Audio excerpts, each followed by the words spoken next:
All right, well, welcome you guys. I'm here with Tinia Creamer and Susanna Johnson, and this is the Greatest Horseman Podcast. And this is the third time I think that we're talking here. Yeah. Time. This year back at the ATFO, which is one of your biggest events for the rescue. I think it is the biggest. Right? Oh yeah, I mean it's almost like at this point I feel like the ATFO, so the Appalachian Trainer Faceoff, has its own identity, apart from Heart of Phoenix. But it's certainly, I think, the biggest thing that we do. It certainly takes the most volunteers. Yeah. It's I think you have a month break after ATFO ends and you go right back into the planning. So it's who Heart of Phoenix is. Heart of Phoenix is the Appalachian Trainer Faceoff. And the Appalachian Trainer Faceoff, just to recap for people who might not know, explain to us what that is. So the Appalachian Trainer Faceoff was born out of the need to get training for a large number of horses coming through Heart of Phoenix. It is a training competition that uses horses that either first came into Heart of Phoenix or were turned over to Heart of Phoenix from another maybe rescue organization that didn't have the resources or the network to get training for a difficult horse, feral horse, unstarted horse. The idea really kind of the seed was planted when I was at an event in Los Angeles, California back in 2016.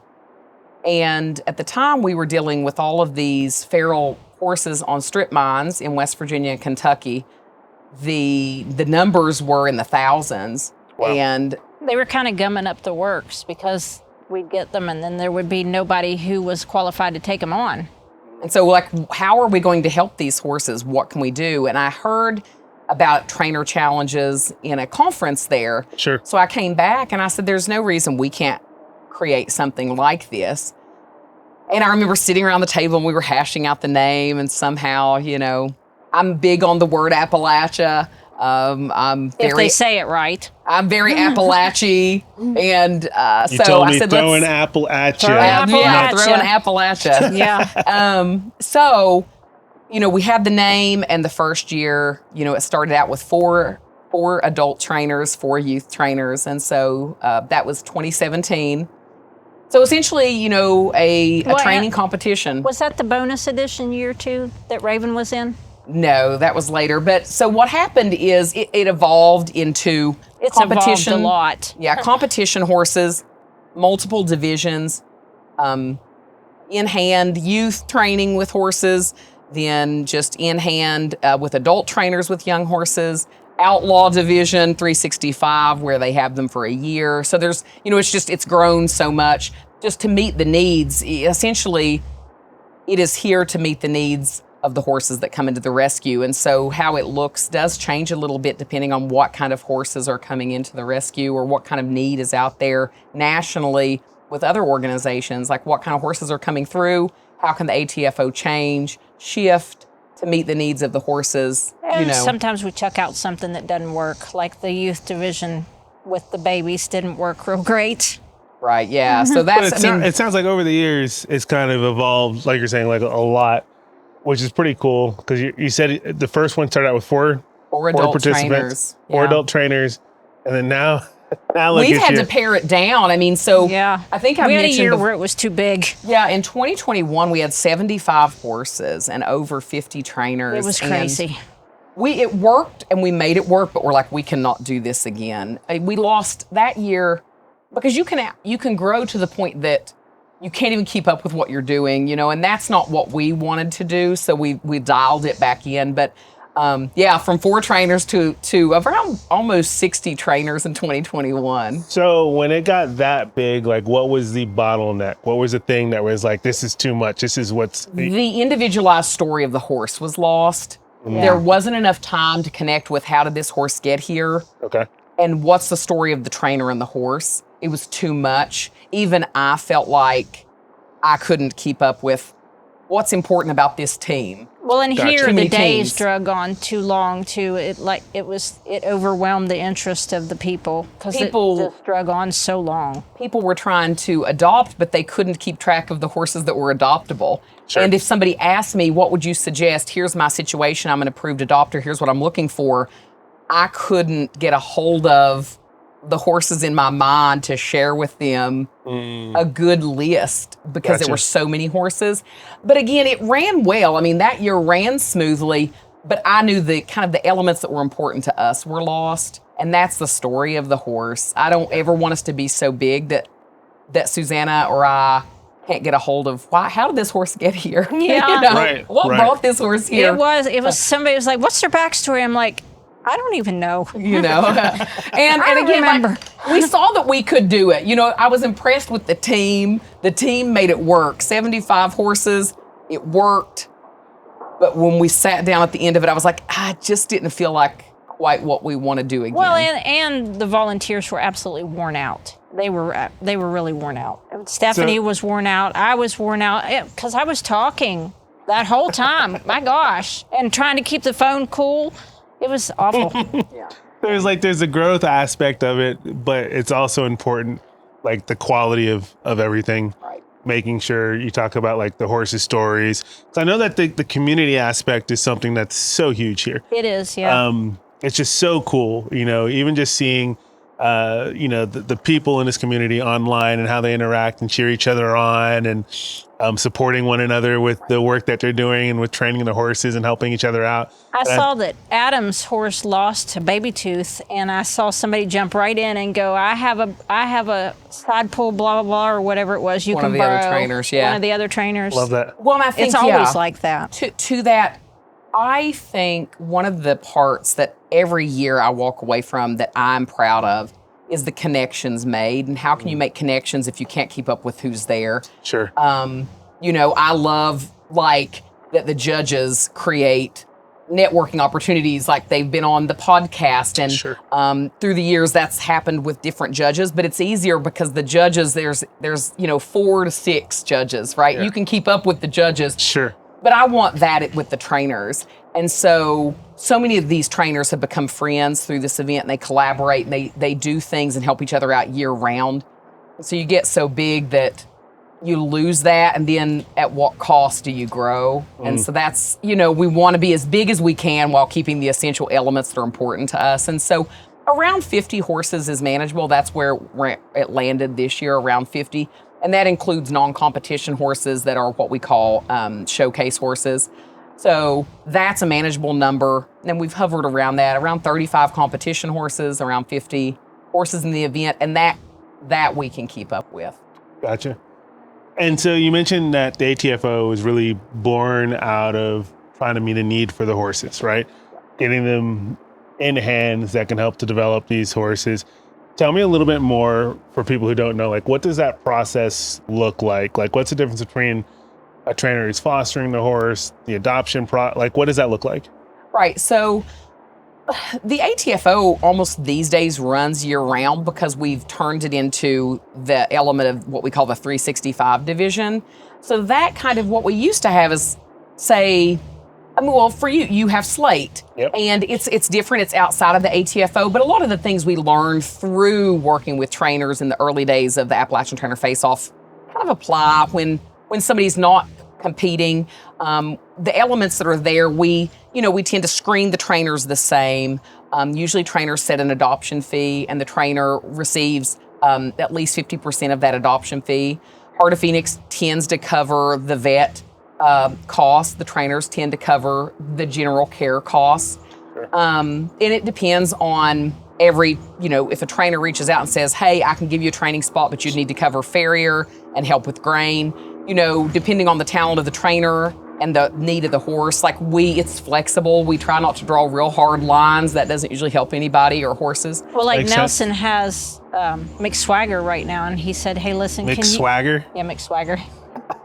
That was a very controversial situation. That whole horse, that was He messaged me and Yeah. said, can you guys cover his grain? Because I'm really struggling to cover his grain. So we ship him grain, Awesome. every 3 weeks or whatever. So it just depends on the need of the horse, the need of the rescue, and what the trainer can do.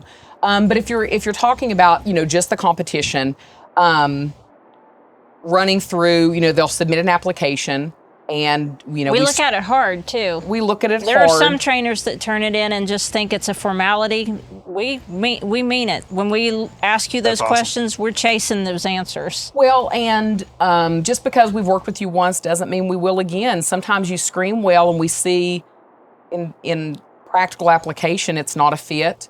And, you burn some bridges, you make some enemies doing that. And it's not our intention to make enemies, but sometimes you do have to go down that road and let someone have an opportunity, and the opportunity ends up not in the horse's best interest. So you just learn as you go, and you say, well, I'm not going to do that again. And maybe you pick up something and you see a clue of, hey, we can incorporate this into our application process. Maybe we don't run into that again. Sure. This year's been great because there isn't anyone that has went through this process that we have regretted, that we have found really fault. None of them, nobody's perfect. We aren't, our process, the trainers. But over the years, we have gotten to the point where I think we're real happy with the process. And sometimes not inviting them out back doesn't mean that they did a poor job training the horse. But one of the things that they have to do is every 2 weeks, they have to send us a check-in picture. And sometimes if you just can't get the trainer to send you the pictures, or you can't get the trainer to send you the advertisement pictures or whatever, sure. I mean, how can you get them adopted if you can't keep track of them? So sometimes it's something simple. It's not that the trainer did a bad job. It's that the trainer just... It didn't work with the process. Didn't work with the process. Because ultimately, we want the horse adoptable. A lot of the trainers learn how to market through this. We try, to give them information and kind of guidance to where really this should apply to any horse you have that you're trying to market and get into a sales, even if it's a sales horse, or if you are working with clients, they want to know how the horse is doing. It kind of gives you a bar that you should push yourself to be able to meet or exceed. Sure. in transparency and sharing your work, letting people follow a journey. I mean, I think you'd understand that building an online presence is so important. And I think it's expected in this day that if you're training, we can see what you're doing to a degree. And I love that. And again, I always go back with Heart of Phoenix with the community aspect, right? Because I've worked with a lot of other organizations that do the trainer competitions. Right. And you don't see the level of community that there is here. And it's throughout, right? Because it's not just, obviously the priority and the goal, the mission is the horse, right? Mm-hmm. But also, because I'm following some of these trainers and I can see what they're doing and stuff like that. Seeing how people's businesses are growing, how they're plugging into the community, how they are helping each other out. Like you said, with the marketing and the online advertising of the horses and all that kind of stuff. And that's huge because I feel like a lot of times in the equine industry, we're like, at least 20 years behind in a lot of things. Yeah. Right. And it's really cool how intentional that is here. Right. Because you really see people growing and really engaging with the world at large in a way that otherwise you might not be able to. And I think that's really what helps to separate, in my opinion, the ATFO from a lot of other things, is you really see people who are champions of Heart of Phoenix, who really believe, love, and breathe this stuff. So it's pretty, and a testament to the community that you guys continue to build and foster. We weed out the ones that don't fit into that community lifestyle, or the ones that are sour grapes with the judges' comments. They don't get well, invited I mean, back. if your show, we want Heart of Phoenix, ourselves as an organization, is very critical of Heart of Phoenix. Like, we want to hold ourselves to a higher standard. We fail and we go back and we say, well, we've got to do this better. I love that. Here's where we let it down. Here we've got to do better here and here and here. And I myself, my nature is that you've got to be hard on yourself, and you have to be willing to fail and then go back and say, well, where did it go wrong? How can we do better? And so if you are a trainer coming in to work with Heart of Phoenix, if that isn't something you can get a hold of, it's just not a good fit. I would argue that you aren't going to train well in general if you aren't holding yourself to a standard that says, there are areas I'm not doing well. What are they? How do I identify them? Where do I go to improve in those areas? So, it's Heart of Phoenix is that way. And so we're not pushing something onto trainers that we ourselves, I mean, when we do board meetings or when I'm on the phone with Susanna, most days here's where we drop the ball. Here's where the ball was dropped. Here's where I'm the founder. Where did I drop the ball? And then how can I get it back and put it back in the court and we do better? And that's where, so for this year, and we talked about it last year and we implemented it. I think it was like something born through discussion with the judges last year was, how do we get these trainers to show up even better than they are?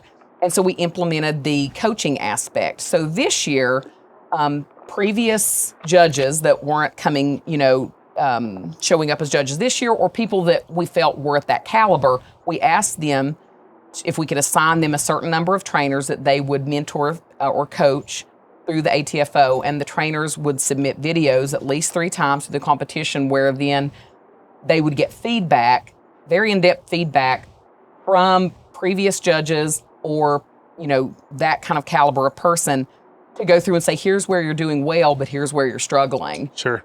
And it really, I think it was I wish we had done it. I wish we'd done it before, but we got there as soon as we could. But that kind of thing, you have to be somebody, if you're going to do this competition, that you're willing to hear constructive criticism. And that is so powerful, for if there's trainers out there who are thinking about getting involved in the ATFO, to be able to have someone pour into you and actually take the time to care enough to say, hey, let's take a look at where you are. Let's see where you and your horse, where you can excel, what you're doing well, but also where you can make progress and do better. That is so invaluable. Well, growing them beyond Heart of Phoenix is really important to us, and also because not only are we a horse rescue, but we can impact thousands and thousands of horses if we can make that trainer who touches someone else's horses 10% better. We've improved the life for those other horses that person is training that aren't Heart of Phoenix horses. So that's really important to us. Well, because how many horses come into a rescue, and it'd be hard to get the data, but I could certainly get the data for Heart of Phoenix, that have been through training somewhere that went wrong, and then it unraveled when they went home. So if we can cultivate and help grow better trainers, then your horses, in theory, should need to come to Heart of Phoenix. Our goal is to not need to exist. Yeah, we'd like to phase ourselves out. Yeah, we would like to educate people to the point. Now, is that realistic? No. But that is still, when we sat down to do strategic planning years ago, 4 years ago, 5 years ago, was, what is your ultimate end goal? And we were like, to not exist, and he's like, that's so weird, you don't want to exist. But that is truly what would be the sign that you've succeeded. Now, that said, trainers can do a fantastic job, and it unravels when the horse goes home with their adopter or their owner. So this year, what we did, we brought, my husband was actually who came up with this idea last year, and we call it Rider Wars.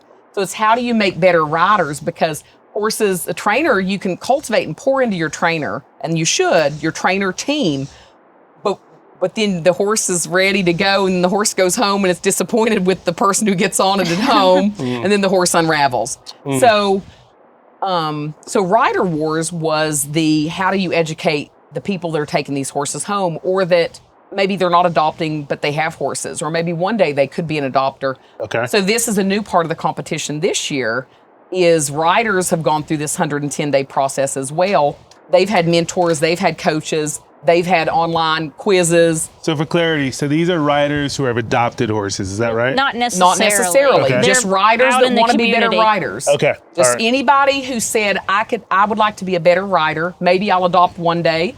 Maybe I have my own horse I don't intend to adopt, or maybe I have adopted. Okay. Any rider who said, I want to compete to see how much better I can become in 110 days. Because we see how far you can take a horse, how far can you take a human? But they went through Not a screening process. Not as far as you can take a horse. They went through a screening process. Yeah, they went through a screening process, more just looking for what kind of rider are you today, submitting videos to say, here's how I'm riding today, here's what I know today. And just commitment. They had to post, they had to share their whole journey as well. And then they will be competing, to say against each other. Like, the way this is judged is what rider has made the most progress. So all riders will go through a pattern and a little freestyle on Friday. And then the judges will look at their initial video and then where they are today, and whatever rider has made the most improvement So you're competing against yourself. Yeah, that's so cool. And so it had a really great response. And what was nice in the way we incorporated it into the trainers that are in the ATFO, the riders had to meet with their mentor, and it had to be somebody who's been through the ATFO as a trainer. And then awesome. they were paying for their time, so the trainers were compensated at a certain rate per hour. You had to meet a minimum of 3 times, virtually or in person, depending on which division of Rider Wars you were in. And the feedback from that has been really fantastic. Some of the trainers, phenomenal. but it also, the riders then give feedback as to how they felt their mentor did. How well did they feel the mentor was giving them instruction? How did they feel? And so then the mentors get that feedback in return so that they can learn how to teach better. It's been really interesting. So, it's and this is the first year, so it's one of those things that's grow. Like, how does this look next year? We'll see. But as far as like the bare bones of the idea are good. Yeah. And you get, if you do Rider Wars and you complete the whole program, you get a discount on your adoption fee for a certain amount of time. That's awesome. Up to 24 months, I believe, is what we put out there. That way you can continue. But if you could decide, I want to adopt at the ATFO, go through Rider Wars, and if you go through everything and meet all your benchmarks, then you get a reduced adoption fee. We built a spider web, and then we added more and more rings on that spider web. And once you're trapped in it, you can't get out. That sucker's once really you're trapped sticky. in it, you can't get out. I love it, though. I mean, you guys are so intentional and strategic in the way that you think. And again, like, you're building this ecosystem that kind of feeds itself. Ecosystem, that's a good like word. We're a Heart of Phoenix ecosystem. It makes the environment so rich and valuable, which is so cool. Let me shift gears a moment, because I want to talk a little bit more about the horses, right? When you, like, how does it work? Do you select horses that you guys bring in to the rescue? Are there certain horses that wouldn't fit a certain criteria that you would bring in? How does that work? So, and it's changed over time, but the way it looks right now is Heart of Phoenix kind of operates as an open shelter when budget allows. We don't turn horses away, but that's just to come into Heart of Phoenix. So what does it look like to be able to be in the ATFO? You have to pass the horse has to pass a soundness exam with flexion on the equinosis machine. The horse has to be under 16 years old. Real quick, explain what the equinosis machine is. So the equinosis machine is used in addition to a traditional lameness exam. It's a sensor that the horse will have on its head. There's one on the front foot and one on the croup. And it measures the movements of the horse in a computer system that says how symmetrical and even are the movements. So it's just an extra tool to really make sure horses are comfortable. So we do that with every horse in Heart of Phoenix anyway. Do you guys have one in-house, or do you? No, the vet has one. Okay. He was one of the first vet. He had it years ago, very early on, and he's a good lameness vet. So a horse needs to pass the lameness exam, and the equinosis machine needs to tell us, with its data and our vet's eyeballs, need to say this horse is comfortable with flexion. It's a very expensive system. If a horse comes up with something that's, some arthritis, probably not going to be a candidate for ATFO. We'll explore that and see if the horse can be comfortable in a different setting, but not a competitive horse. Sure. Needs to be under 16 years old. Then we start breaking the horses down into categories. So is the horse totally feral? Is it a stallion? We're going to send it to Noah or Nelson. You have to have your name has to start with N. Noah or Nelson. He's not a stallion anymore. Not a stallion anymore. But so we start evaluating. We'll have Nelson Detweiler, usually Susanna, myself. We'll kind of watch the horse and say, what division does this horse need to be in? And we'll ask the question: can this horse be a 100-day horse? In 100 days, could an intermediate rider have cause to think you could adopt this horse? If not, then that horse, if the horse is going to be too complicated, the horse is going to go into what we are now calling the 365 division. So that's 6 months to over a year of training that horse would need to go into. If the horse has never been started under saddle, is a pretty simple, straightforward start. It can be an unhandled horse, but a horse that seems pretty friendly, pretty easy to get going. That horse is going to go into the diamond division as an unstarted horse. Okay. If the horse has had previous training, then it's going to go in the platinum division. So we're going to expect those horses to have more polish, more finish, a little fancier. And so that would be a horse who previously was an ATFO, but maybe was not adopted. Is that correct? It could be that, or a horse that we knew was turned over with previous riding history. Got it. Okay. So it could be either the horse went through the ATFO last year, didn't get adopted. We're going to keep that horse. It was a diamond division horse, can roll over to platinum the next year, and that happens a lot. Or it can be a horse turned in that maybe just was a little too much horse for the owner, or maybe the owner just couldn't keep the horse. The horse didn't have any known issues, but it's a started horse, but why not get more time into the horse? So that's platinum division. Okay. And then we added the whippersnapper division last year, which is, we ended up, sometimes we have a lot of babies, a lot of babies, or babies that are being turned over that haven't had much handling, or babies just born in the rescue that are now ready for more training. So anything 2.5 years old and under can go in the whippersnapper division. And that's all in hand. And that's all in hand. So that division's been really popular, and it's worked for trainers that maybe just want to see how does it work. Or maybe some trainers just really focus on groundwork, or maybe having a baby is easier in their facility, a little. I've really liked the whippersnappers this year. They've been really great. They've done great this year. This is the second year. Years ago, we tried it with youth. That was I don't know why I thought baby horses and children was a good idea. And like that year, the judges, who Carson James is? Mm-hmm, yeah. That year, Carson James jumped over the rail with a chair to save one of the kids. So again, we learn, we do it the wrong way. Then we're like, oh, there's something here, but we're not quite there. Adults is what we need.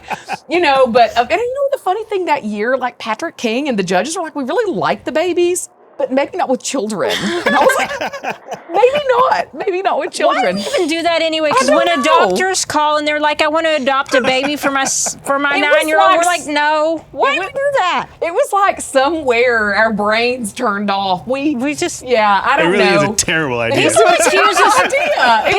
accuse us of thinking we're perfect. So here we are saying we screwed up. Well, and I will say the inspiration was they do the youth Mustang makeover in hand. Works. And we had a youth that had won that many times. And so, she could do it, but you just don't have as many, especially in this area. I do think, probably in Texas, or certain places out west. They're few and far between. That's so it was like we knew this one kid that was incredible, and I don't want the kids, if they see this, they're throwing us, it was our mistake. Kids and baby horses, not a good idea.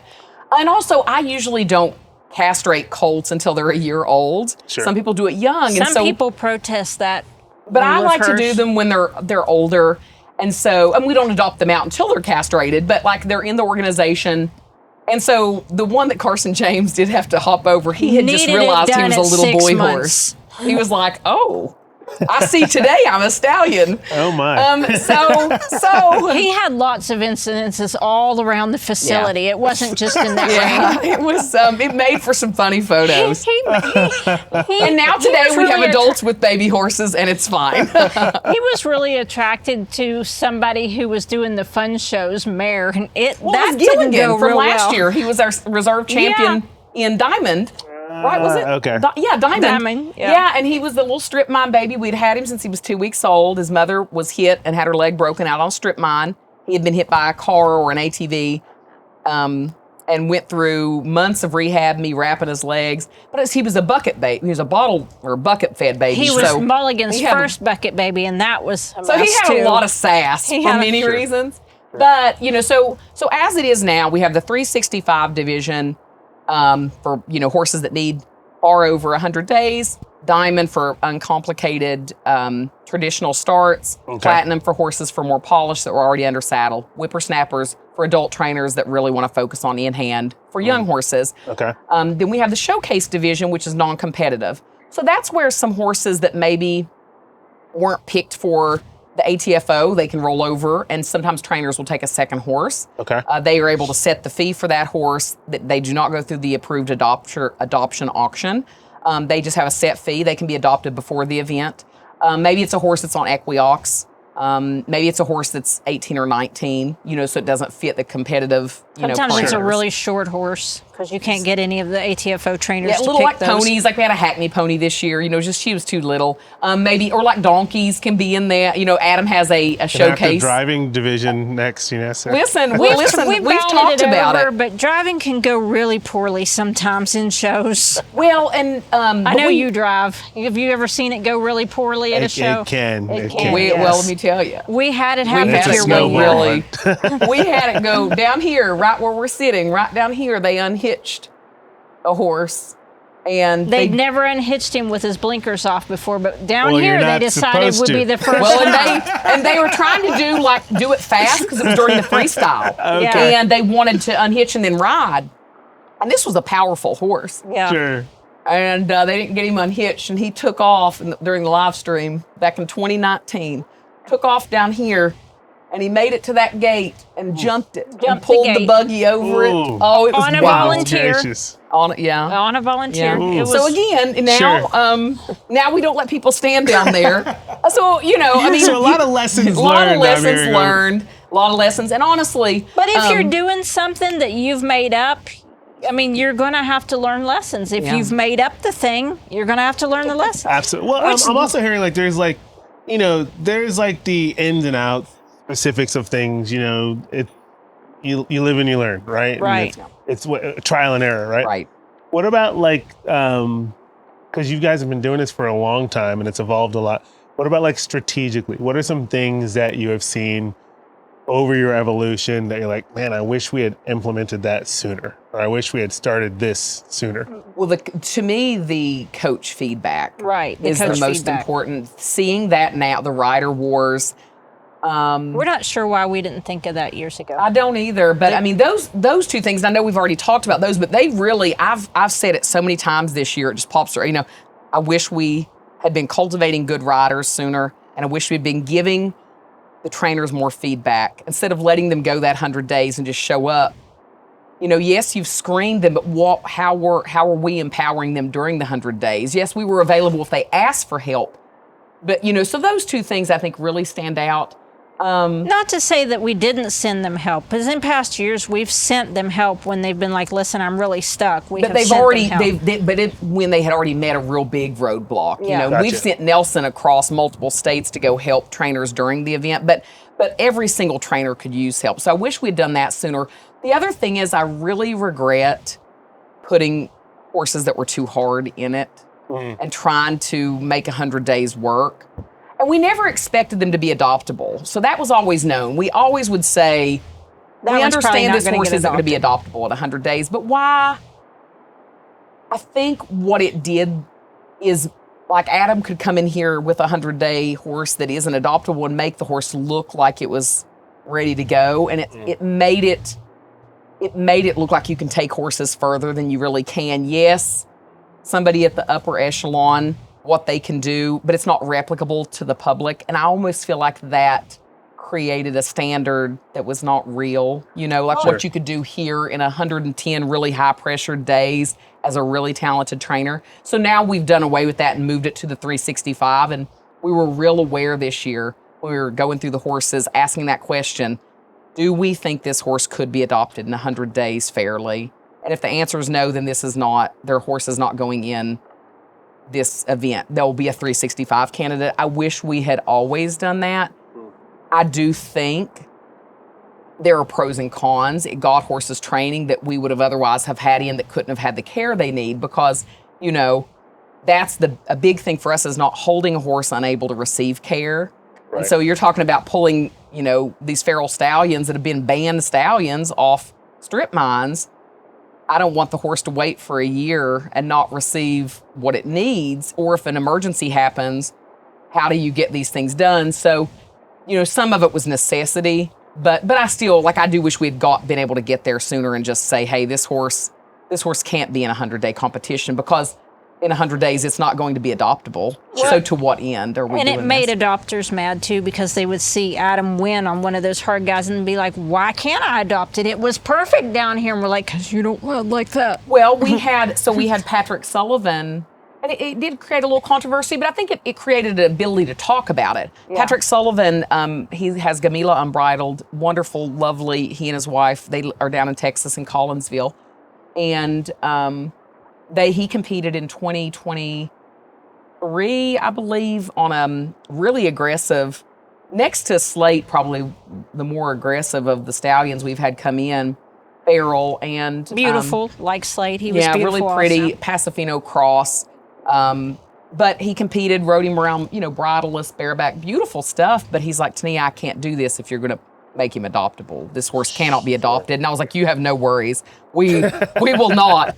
But people came out, the comments, and it was just some. And you're always nobody can agree about everything, and everybody isn't going to like what you do. And if they do, it's probably a sign you're doing something wrong.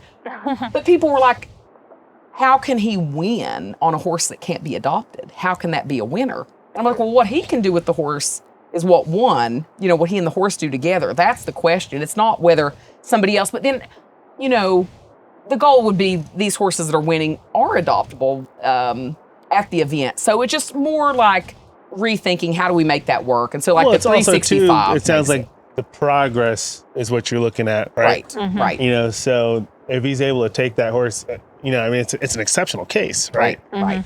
And so if he's able to make this amount of progress, that's huge to help that horse get to where they would need to be adopted. And what we saw is, a lot of the horses, Adam competed and won several times on horses that weren't really adoptable at the end. Rapunzel wasn't adopted at the end.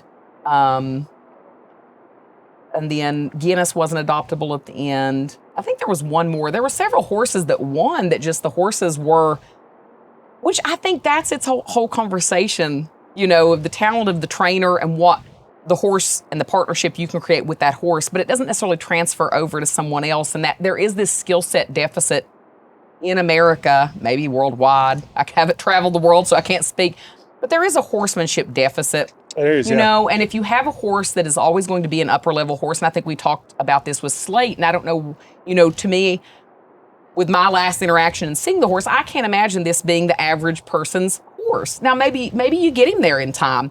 But a lot of horses that we have come through that have been, especially that have been feral, these horses aren't super likely to land at the entry level, even in 10 years, entry level adopter's doorstep and it work out, So You've been a few. There have been some. Well, but that's why the continuing education that you guys are so invested in is so important. Because it helps bring up the quality of the adopters, the trainers, everybody. Mm-hmm. And it all trickles, right? The more educated that people are, the more experienced that people are, good experiences, right? I feel like that gets passed along. And I think that's a huge thing in the industry right now. Even with Carl talking about his background and the showmanship background and just some of the atrocities that were happening there, in the name of making a horse look good, but developing the horsemanship, which every post that Carl posts, I'm love. Which brings me, I'm going to digress for a second, which brings me to the quality of the judges that are out here. I am so impressed. Last year, Michael did a little demo and he was working with a horse and teaching that horse to soften and give. And Justin, same thing. In fact, I think they were tag teaming with that horse. And I just had so much fun watching them, show and work on just some of the subtleties of really practicing quality horsemanship. And there's a simplicity to it that I think a lot of people miss. And I think that a lot of people look at, oh, wow, that horse can go through fire, this or that. I can take that horse home and I can do it. And if you develop that same connection and relationship that the trainer has, yes, but it takes time. It's not something that you automatically have, right? Yeah. Well, I had a really hard stallion in my barn that I had for a while in my barn, and I had gotten him to where I could handle him. He was feral when he came, and I'd gotten him where I could handle him. And he was turned over to us from another rescue because out on the strip mines, he'd been hand-fed so much that he was very food aggressive. And that rescue couldn't get their volunteers to stop feeding him things through the bars. And they were just making him more and more aggressive. So he's in my barn. Yeah. That's the worst. I hate that. Oh, it is. I hate it. Let me tell you. So he was in my barn for quite a while, and I got him so that I could handle him. Well, we had a trainer who had gone through the ATFO at least once, maybe more, who came to visit me to pick up another horse, I think. And she decided she wanted to go in the stall with this horse. And I said, you better not, because he is really quick with his teeth and his feet. And she says, well, if you can do it, I can do it. And she walked in here and he whirled around and missed her by like that much, missed her head with his back feet, hit the stall wall and knocked my entire stack of hay that was on the other side over. And she came out of there white. And I was like, just because one person can doesn't mean everybody can. We talk about that a lot with adopters before here. I said, what you're seeing these trainers do with this horse has nothing to do with what you can do. Yep. It has nothing. It just doesn't, especially the ferals, but it can be actually a nice little horse that was easy to handle. That's what they can do. And so I think it doesn't matter how many times you say it, though. Sure. They still go home and they think they can. Sure. And which is why the kill pin stuff is such a big freaking disaster, because they just get all tangled up in that and think they can and they can't. And then we wind up with them. Which is how you got Slate, actually. Well, really quick, I know we're digressing, but this is how these conversations go. For people who don't know what a kill pin is, what's a kill pin? How does that work? Well, let me tell you. Well, one of the ways that I become unpopular on the internet. Pull up a chair. Yeah, pull up a chair. So trying to get, to summarize it pretty quickly, I grew up with going to low-end auctions with my grandfather back when horse slaughter took place in the United States. There were legitimate haulers that would buy, and the horses would, go to a slaughterhouse pretty quickly. When they defunded slaughter for human consumption. That was like 2008-ish? 2006, okay. I believe, is when the legislation went through the defunding. So I think 2007 is when you saw the impact. Okay. And it did kind of, that happened around the time we had the recession, 2008. So the horse market was like, it was bad. So then you could only export horses for slaughter over the borders to Mexico or Canada. Canada raises horses for meat. They're not really that's not a great avenue for U.S. Horse meat, because in the U.S., horses receive all kinds of medications that aren't allowed in food production animals. So Canada, raising their own, they're not really much of a buyer. But in Mexico, they still will buy horses. Now, the numbers have gone from 180,000 down to, I believe last year was around 19,000 horses were exported from the United States for human consumption for slaughter. Which in the grand scheme of the United States is a very small number. It's a very small number. But so when you talk about kill pins, people, when they hear the term, if you're hearing it used online, what you're really talking about is a horse trader that is using the term to create sensation around the horses they're brokering. It's a broker lot is the more appropriate term. So the horses that are in these broker lots or feed lots are horses that traditionally just would have been sold low-end auction to low-end auction until they sold to some unsuspecting buyer. Most of these horses are going to be unhandled. They're going to have some kind of chronic illness. They're going to have some kind of chronic lameness. As a rule. Or they're going to have some kind of chronic head case problem. Some kind of damage. The horse has got some kind of PTSD, for lack of a better word. Something is wrong. Sure. And because horse traders, when I use the term, they're good horse traders and they're not great horse traders. Absolutely. Buying and selling horses is not bad. It's are you being honest about what you're doing? Are you improving the horse when it comes to you? Marketing it fairly? And so if somebody's doing those things, good for them. Yeah. So the horses that are trapped in what the online world calls kill pens are horses that are just trapped in a brokering scheme. And it's brilliant, makes a fortune. There are organizations that call themselves rescues that get heavily involved in this. It creates kind of an emotional high. Because you're saying, well, I'm saving it from being from slaughter. The trucks are coming, but the trucks aren't coming. The trucks are coming. The trucks, the trucks are not coming. These horses are being traded. Get this horse before the trucks come. The trucks we come. Have 3 days to start the truck. Right, and the whole process, a horse that's you're slated. Its last chance. Right, you're its last chance, and people love that. They're like, oh my gosh, and they throw so much money at it. Look what you did. The truck left empty this week. Yeah. That's what they'll say. But Look what you did. the truck was never going to be. So it's important for people, And here's the thing, people will hear me say this and they will believe what they want to believe because it satisfies something emotionally in them. That's they got to figure that out. But the truth is, broker lots are not kill pens. Horses that are truly shipping are shipping. They cannot be saved. They are designated to ship. There is a contract. That contract will be filled. They're not buying more or less. The horses that are shipping are shipping. You're not getting a horse out of a kill pen. If it's really in a legitimate shipping container, it's shipping. And the number that they want to buy, they will buy. The only way to help a horse from slaughter is that the borders close. Until federal legislation happens that borders close, horses cannot be saved from slaughter. That is it. Now, with that said, you have these things that people call kill pens, broker lots, broker scams, feedlot scams. The horses that are in these are horses that people have let down, no doubt. These horses truly need professionals involved, but what happens is people see them listed as the truck is coming. They buy these horses, often dangerous horses or horses that are very sick. They get them home. Or very broken. Physically just destroyed. They've already competed. They've been thrown away. Somebody should have retired them or offered them humane euthanasia and didn't. That's the kind of horses. Now, somebody will hear this and go, well, I got my horse and it's just fine. I don't know. Until I put that horse on a lameness locator and I watch it, I don't know whether it's fine or not. But every now and again, a horse slips through. Maybe it had something that healed, but that's not typical. Sure. So then they get home, they have this horse.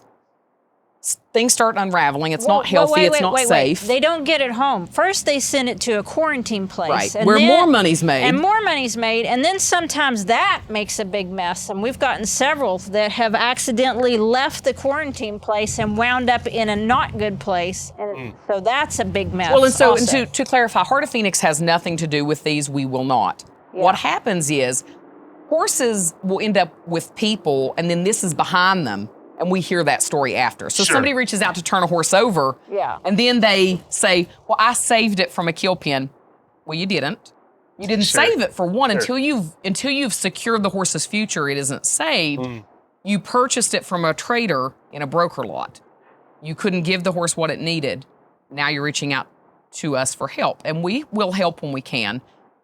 I would say 95% of the horses that we have accepted that have gone through a kill pen broker lot scam is a horse that had a significant medical issue or a significant behavioral issue that could not be solved. And euthanasia was the only decent thing that could be offered. And that is the truth, and what we are as a society, paralyzed by the idea of euthanizing anything. This brings us full circle, though, because you said it's not saved until you've secured that horse's future. Right. Which brings me back to like Patrick and the horse, and he's like, hey, don't adopt out this horse. Right. Because he knows, like, okay, this horse isn't going to have a secure future. Right. This horse needs more work, a skilled hand, and so on and so forth. And I feel like that is part of the culture that's being developed and thriving here. It's not about, the exchange that happens today. That's easy. Everybody knows it's easy to buy a horse. Easy, so easy. Too easy. Too easy. Yeah. But what happens 5-10 years? Right. Well, and to that, and I think this is, I get emotional about horses that we have to go back and get. And it doesn't mean something bad's happened, but the emotional part for me, where there are people that are addicted to the high of like pulling a horse out of the kill pen when they're not. I really care a lot about the emotions involved in caring enough about a horse that 13 years later you go get it when he needs you. So I placed a horse before Heart of Phoenix was even a 501c3. We were a year probably from getting that status. It used to be really hard to go through that process. It's easy now, but many years ago it took about a year and a half. You had to have an attorney. It cost money. And the Humane Society of the United States went into a huge Polish Arabian seizure in Maryland, Canterbury Farms. It was 120 plus Polish Arabians. Somebody over here loves Arabian. That's my, That's her jam. So we ended up, when the Humane Society of the United States, once we had become a nonprofit, they needed somewhere for some of these horses to go about a year after the seizure, and we accepted 2. So 13 and a half years ago, I placed Nemo. He was a 3-year-old Polish Arabian gelding. And about 2 months ago, his owners or his adopters reached out. And the process 13 years ago was informal compared to now, but still, they reached out. I stayed in contact. We had his updates every year. She reached out and said, I physically can't keep taking care of him. Could you take him and could you also take my mare? And so I was like, yeah, I'll be there tomorrow. And I drove 8 hours, probably round trip, to pick him up 13 years later. Because I mean it. I mean it. That is awesome. And he wasn't even branded, so we could have, we could have. And it was not under the same kind of process now. It was very informal. We could have said, 13. hate that for you. But we took the crippled mare and took Nemo. So the lady's crippled mare, big knee, had a huge hernia. Sure. And euthanasia was what was right for the mare. But the gelding's at the rescue. He's 16 years old now.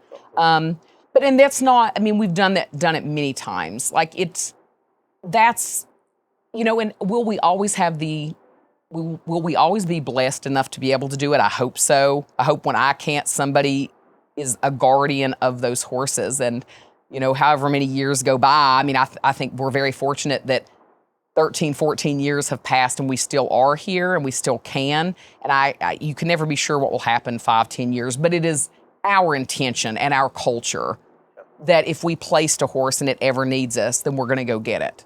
And if I couldn't do that, I wouldn't do it. I wouldn't want to be involved. I wouldn't want, at the point where Heart of Phoenix says we're not keeping up with our horses that are placed, then I wouldn't have any faith in it. And I believe that to be true. Even I used to raise livestock. I meant that with livestock. I have always said I cared too much to do that. She let me disappear, though. She'd be like, well, I ain't chasing her. I don't know where she went. I can't chase the people, but I'll chase the horses. But that's super powerful, especially in a culture today where people change horses like they change underwear. Like, right. It's crazy the way people just discard horses. Right. And there isn't that long-term commitment with that horse.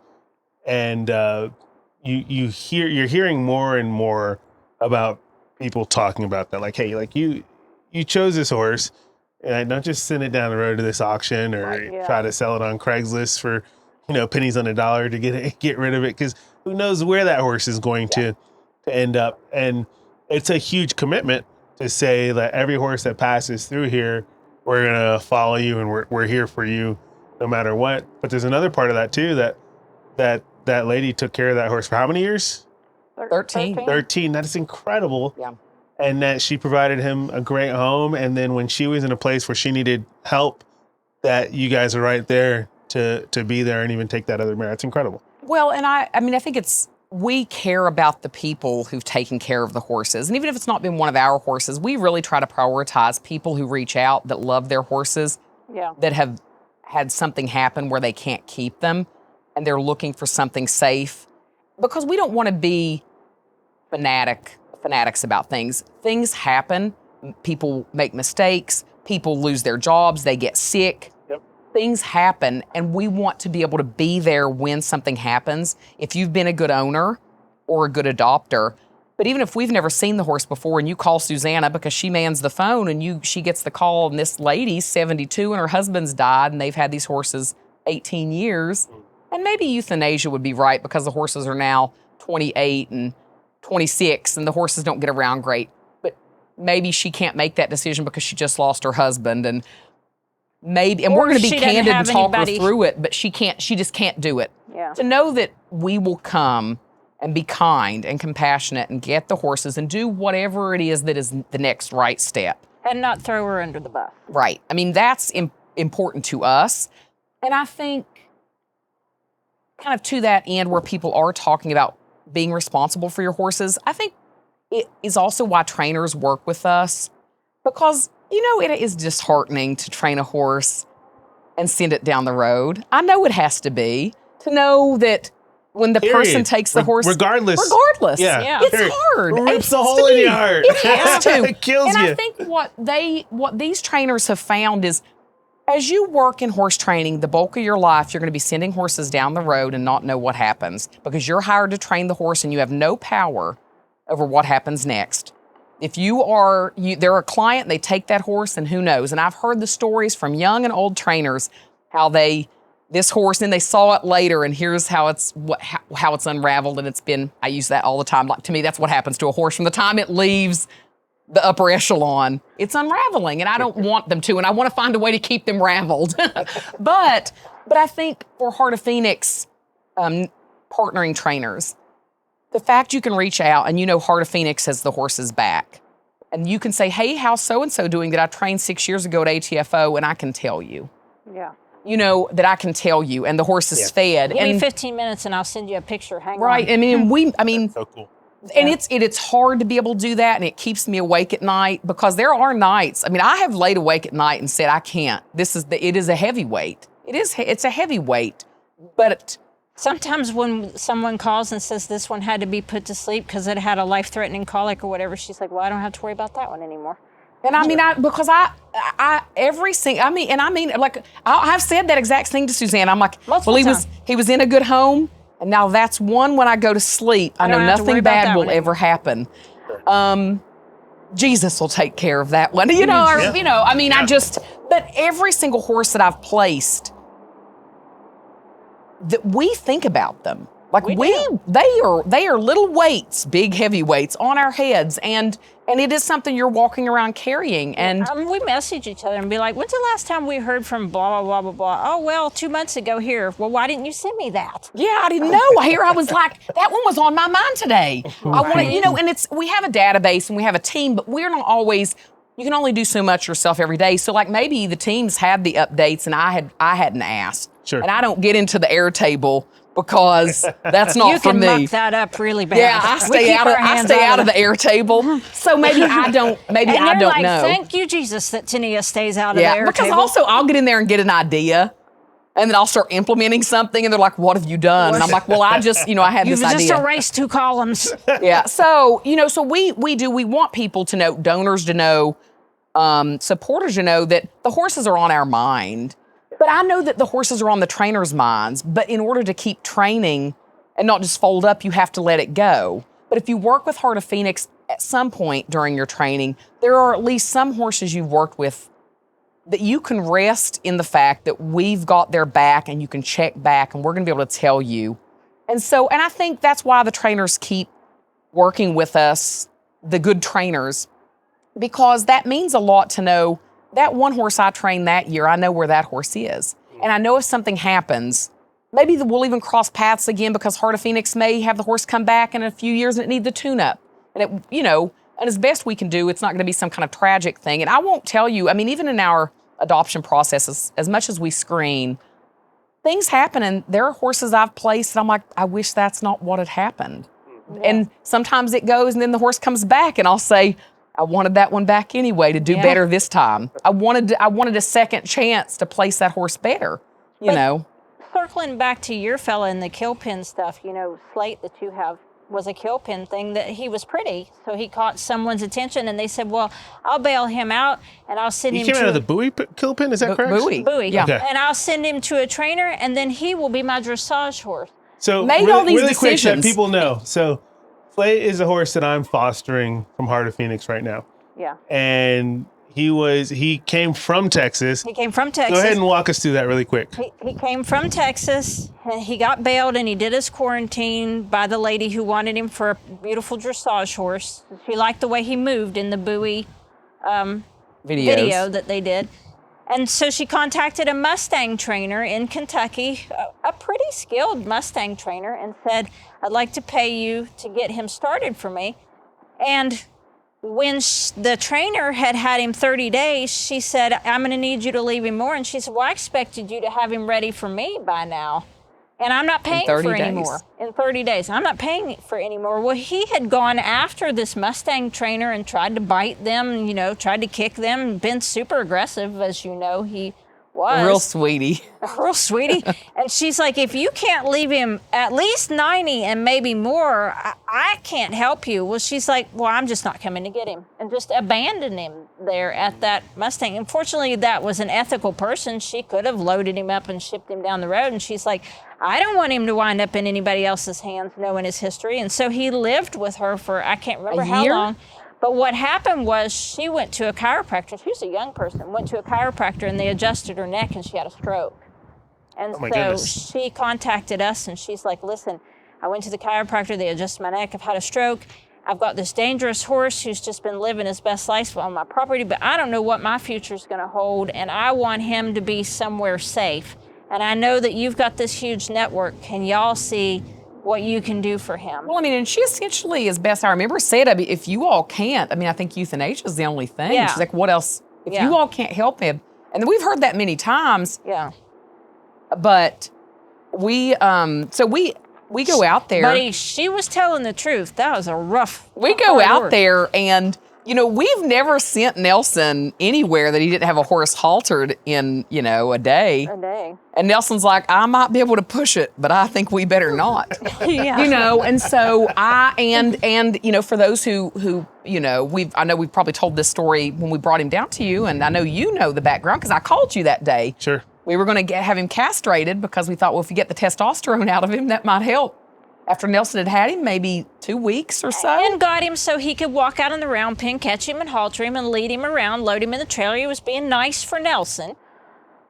But I mean, well, Nelson didn't just casually walk out there and do any of these things. No. You know what I mean? No, he put a lot of work But like, in. I mean, you know, but it put him in the chute, and there was no doing it. And I called Noah and I said, We were going to kill we him were if going we to put gave him him to any more sleep. drugs. I said, well, I think we better put him to sleep. And I said, unless you want this kind of challenge, and he comes to you as a stallion, because there's no gelding him. There is no gelding him Sure. whatsoever today. He said they had maxed out on the sedation. Yeah, Put him and to it was sleep. doing nothing. Maxed out, and he it was was just everything overcoming about it. it was just unsafe, you know. And I talked to Nelson, and Nelson said, "I think you should put him to sleep." Yeah. He said, "I believe you should put him to sleep." And part of it was, you know, he's like, whether or not we couldn't get him gelded. But he's like, whether or not, you know, anyone will ever, where will the home ever be? Right. And I think that the opportunity, you know, with you was that if there was no time frame, the experience and the ability was there, that with a network that you may have, with the time you would put in him at one point, were he able to make progress and get gelded, you always have to look at who do the people training the horse know? Right. You know, what are those connections that maybe he would be seen by someone with the skill set one day? And that's the Or question. maybe you'd fall in love with him. I mean, I already have.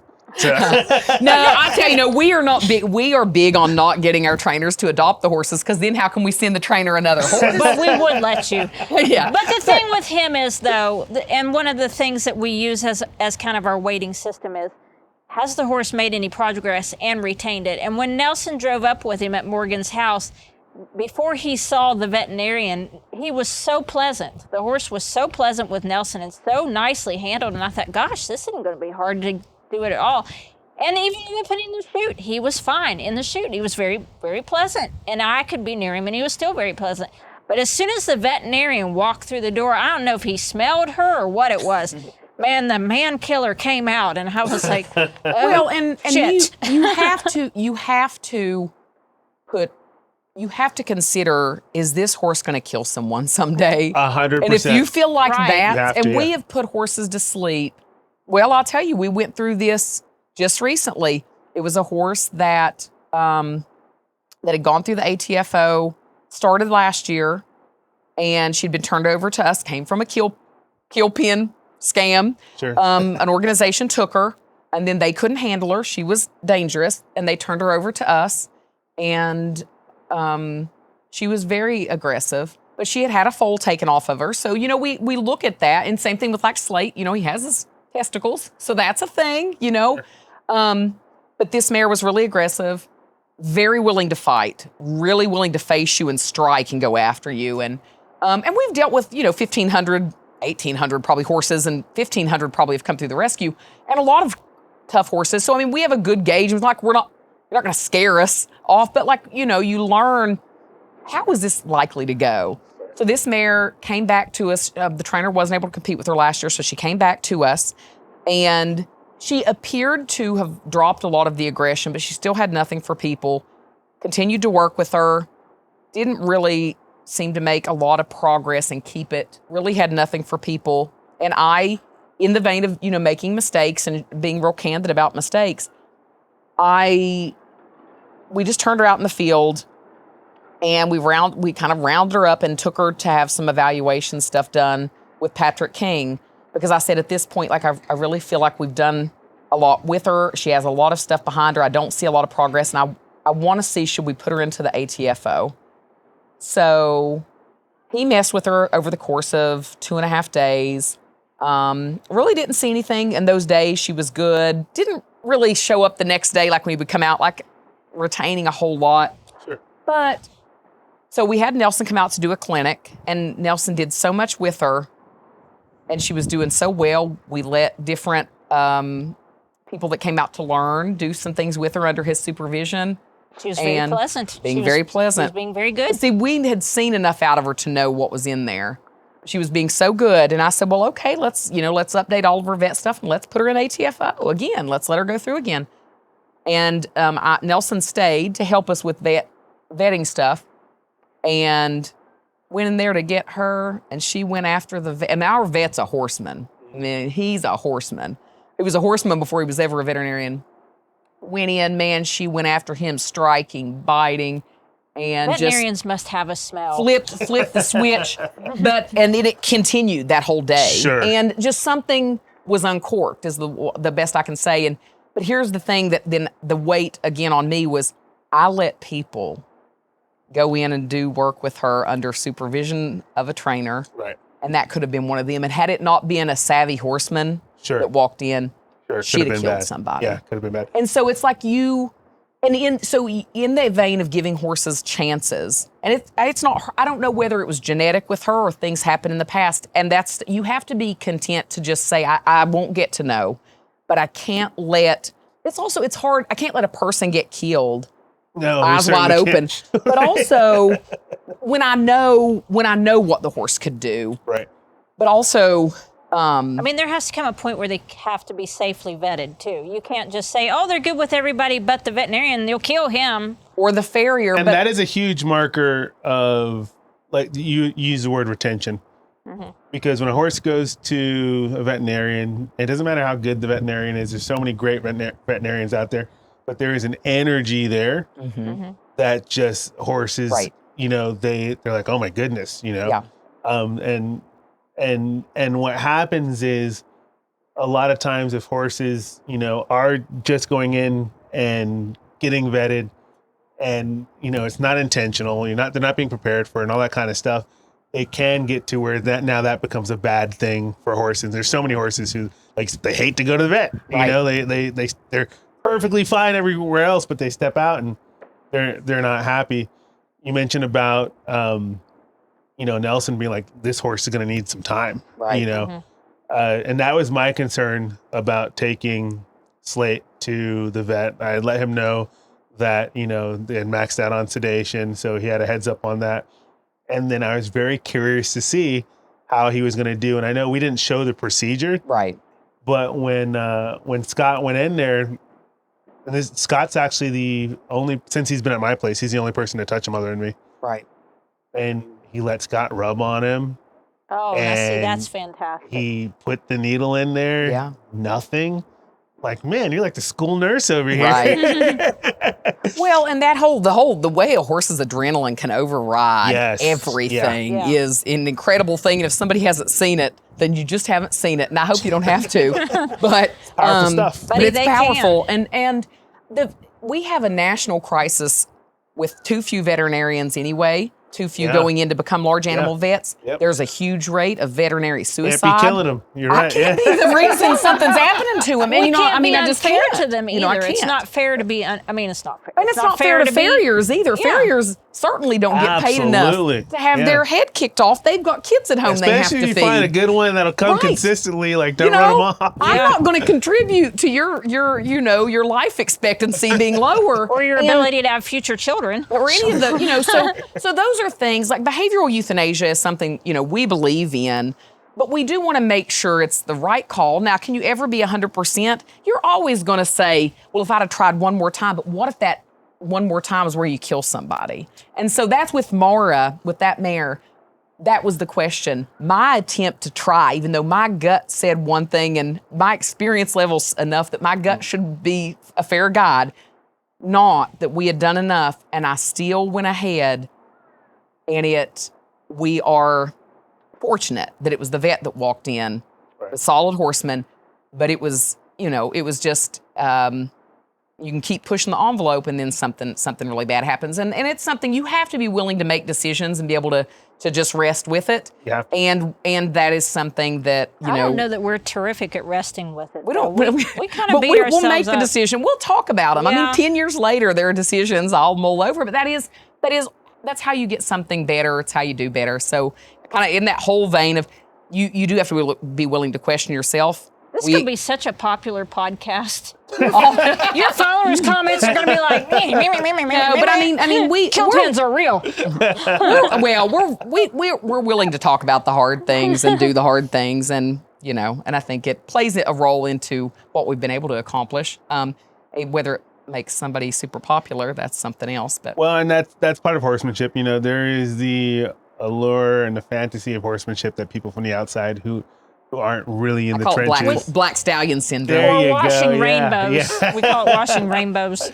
They want their black beauty, right? And so, Yeah. Not Black Beauty. That didn't go well.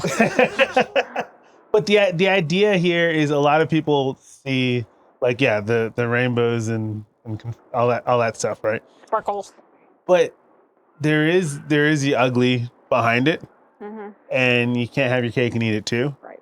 And even at that, I believe it's all beautiful, right? I really think it is, and I like that you talk about like those hard decisions, like did we make the right decision? You can't be a good rescue and not be willing to make hard decisions. And also to talk about hard decisions. I don't think you can be a good rescue and not talk about your hard decisions. Yeah. If your rescue page always looks like rainbows, glitter, and unicorn, what the heck are you doing? Sure. Well, and I think talking about like the weight of what you do, because the people you go into, the situations you see with people are sad. The horse situations are sad. And then you get these good stories. And then there's more sad. And there's a line, I don't want to drown our followers and supporters in sad stuff. Yeah. There is a point where there's the veil and there's some of that stuff, that's why we do it. That's why we're the ones doing it. It isn't for everyone, but I do think, to Susanna's point, you have to be honest enough so they see that this is hard. It's not playing with horses. That's not what we're doing. No. We say all the time. We're doing what we do so that other people can play with horses, Right. When's the last time you've been on a horse, right? She does a little bit. I spend years. I was on my pony a couple weeks ago. I just, and I'll say it honestly, I got what I wanted from horses was to ride and have my own horse. That's in my mind. I don't do any of that. And that doesn't even sound appealing to me anymore. And it hasn't in many years. She sent her horse to my house to be trained. And then I don't even know how many times she rode her afterwards. Maybe I may 5. have been I've had my horse for 17 years. I may have ridden her 10 times. Yeah. I just don't, but that's fine. What I say is I want everybody else to ride them so that they can adopt them or just feed them. But it does, when you start doing the things that, you do as a rescue, it changes how you look at horses, the horse industry. I try not to I'm a pretty pessimistic. I say it's realistic. She's a really pessimistic I'm kind of a person. pessimistic person where I say it's realistic. But, and I think that comes back to why is the ATFO important? Like for me, it's the 3 days out of the year that you get to see these really incredible afters. There's things all through it that are hard, but like it's important for our team that sees and makes the bad decisions or, has to do the tough stuff. Yeah. Then you get these 3 days and you get to be with awesome horse people that we look forward to seeing, the judges, the trainers, and the horses. And We're so excited to see all the people that are here. it like fills the rolling in cup so that the cup can get poured back out till next August. And then we get it filled again. Yeah. Well, with your glass half empty. Yeah, my glass only gets half full anyway. But you guys do the tough work. The work you do is not for the faint of heart. It's not for the thin-skinned either, because we it's take a lot of crap. Yeah, it does. From so many aspects. And I'm sure you guys know this, but I'm sure it's also good to hear it. You guys have incredible impact in so many ways. I'm sure that you don't even know yet. But what's happening here is so special and so unique. I've worked with a lot of organizations, and it's incredible. It has a huge impact in the industry. So want you to hear from me. Thank you guys on behalf of a lot of people, because you guys are really doing an incredible justice for just the equine community. And of course, these horses that you guys touch every day. I wish people knew, I wish other rescues knew that we wanted, when this got created, we wanted it to be a model that could be copied across the United States, and other rescues would do this with a different name. And then maybe eventually there would be a national competition. We'd take our winners and verse their winners and verse their winners. But I wish that other rescues knew that they could come to us and ask us how to do this and how to do this well. Because there have been some that have started and they've not been done very well. And it's been very, as the horse world tends to be, competitive. And you know, we're not just willing to mentor these trainers and the potential adopters and the riders or whatever. We are willing to mentor and see other programs like this start up and do equally as well. I wish people realized that. And so any rescues who are watching, collaboration is so powerful. Collaboration is important for us. That's a big word in our rescue. Yeah. Love it. I've got one last question. How do we pick these horses' names? Oh, gosh. Listen. I heard mixed swagger. I wish I had thought of that. Oh, my gosh. We've had some that doozies. Was my name. I love that. That was Susanna. Yeah, that was my name. Honestly, I feel like Susanna names most of the horses. It's a passion of her life. Well, you know, I used to teach preschool, and this will probably make me cry, but I had two little girls who were special needs little girls who their moms locked them in the closet, and they ate the paper off of hangers. And these little girls didn't even have names. They didn't have names. And so names are a thing for me that if something is named, it's important. So make me cry. It broke my heart. These little girls didn't have names. And they weren't mentally impaired to begin with. They were mentally impaired because they were locked in the closet all their life eating paper. So names are really important to me. And she's very passionate about the names. Very passionate about names. Which you know, my mom is that way too. With the way I got my name, my mom's very passionate about names. So I should feel that way, but Susanna loves it. So usually I'm like, Susanna will give the horse a name.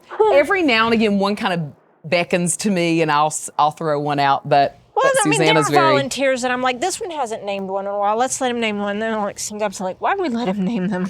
Another Sparky? We get Sparky, Sparky.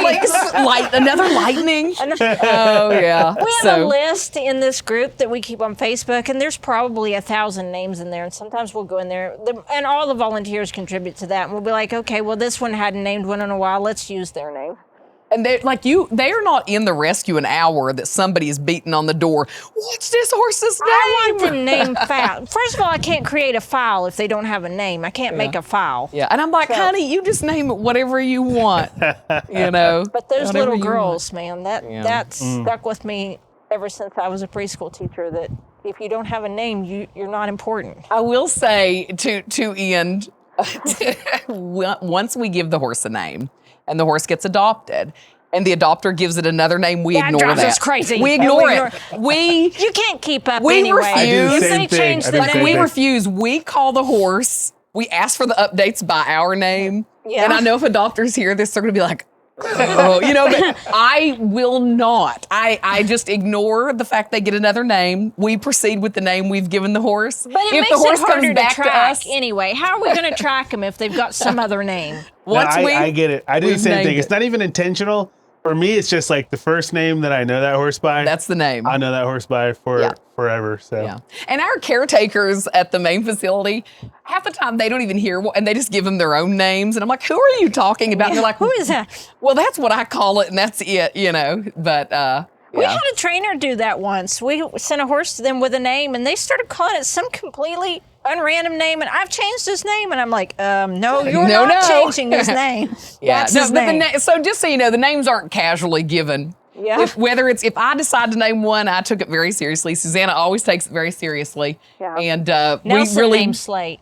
Well, he suggested it, and we agreed that was a nice name. And Nelson, and if we like you, usually we'll end up naming horses after you eventually. He's had like 6 named we've after had like him. versions. Like, so Nelson's name is Nelson Detweiler. We had a Detson, a Nelly, I can't even remember. There's many versions. So like, we'll, you know. He's had like 6. We had a Susie Q. Yeah, I have one named after me. We had a Tia because my siblings called me Tia. Yeah. So yeah, we've Well, gone through. I agree with you guys. Names are so important. They're so powerful. And it's cool. Like these horses have a lot of really cool names. So Yeah. it's always fun, when we're judging and you see the names and it's like, oh wow, this is and the name, you guys do a good job because they fit the ponies. We try. Yeah, We do we try. Yeah. We Well, don't repeat names either. Thank you guys so much for joining me. I am super stoked about starting the ATFO tomorrow. I'm Year 9. excited. It's really cool, to see the list of horses and the different categories. I am stoked. So thank you guys for having me. This is my 3rd year being here. Time goes so fast. Yeah, time You're going to have flies. to join us next year because it's going to be our 10-year jubilee. Oh my 10 years. goodness. 10 years. Hey, 10 years of sign me ATFO. up. I'll Big be party. there. We're gonna have special shirts. It's gonna be Special great. shirts. Sign She tried me to up. make this be 10 years, and I'm like, this is not our 10th year. It is. It is. I swear to you, it is. I'm like, no, it's not. So she posts it, and people are on there going, this is not your 10th year. The trainers are like, I promise, and I'm like, oh gosh, I'm sorry, I can't count. You're Yeah. excited and looking ahead. Yeah. So, well, thank you guys so much. Thank you. Thank you.